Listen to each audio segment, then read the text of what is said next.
Well,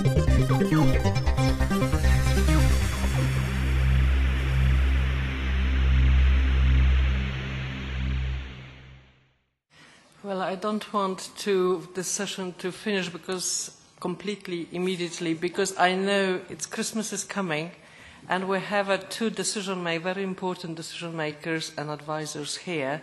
So maybe we could have from the audience 3 wishes that they can carry into the Commission leadership. And well, there's one already. Is this working? Yeah. Hi, my name is Caroline Bellon-Ménager, and I work for the Ministry for Higher Education and Research in France. And by the way, France, through the CNRS, is going to coordinate, hopefully, the ERANET. So, I mean, we're extremely involved and extremely interested in everything you said. So, I mean, I had questions, but of course, I heard what Elizabeth was saying about Christmas.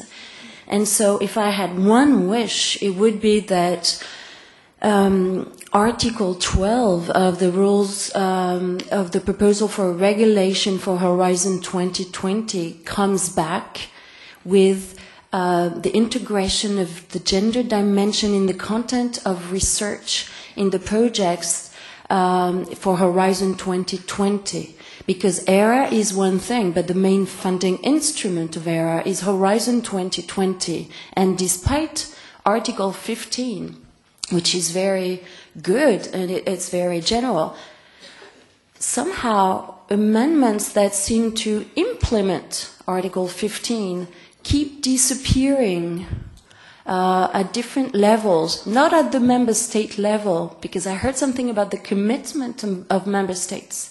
And I can tell you that France is extremely committed, and it's the same for many member states, and that we have seen that the Parliament was very committed, but somehow, somewhere, everything about gender and women tends to evaporate. So that's my wish. Thank you.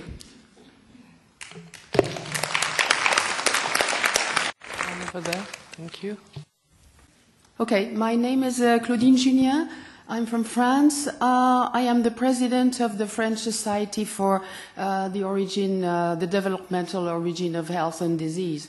And as a scientist, I work on sexual dimorphism, so it's really the scientific part of sexual differences.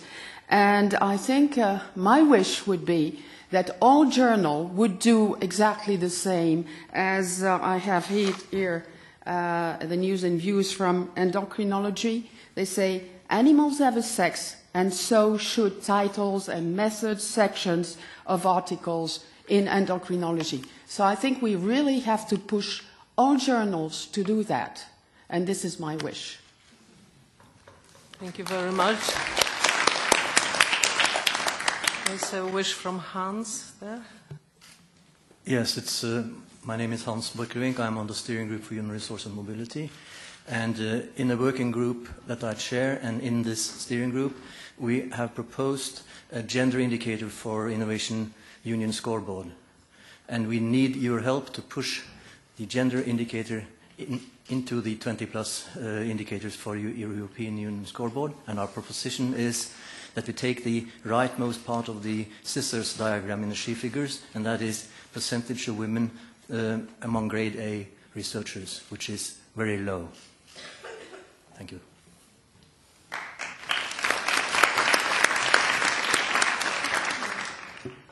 Okay, maybe one more. Oh,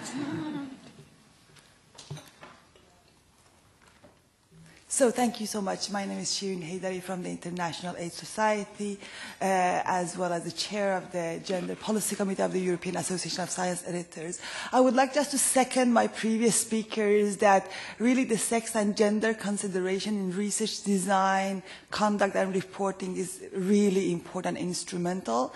The European Association of Science Editors Gender Policy Committee is really taking the lead to push for changes in editorial policies, but those can be only as effective as the science and the research design will be. So it's really important that those aspects and factors are taken into account into proposals and requirements for grants and proposals in the European Framework Programme. Thank you.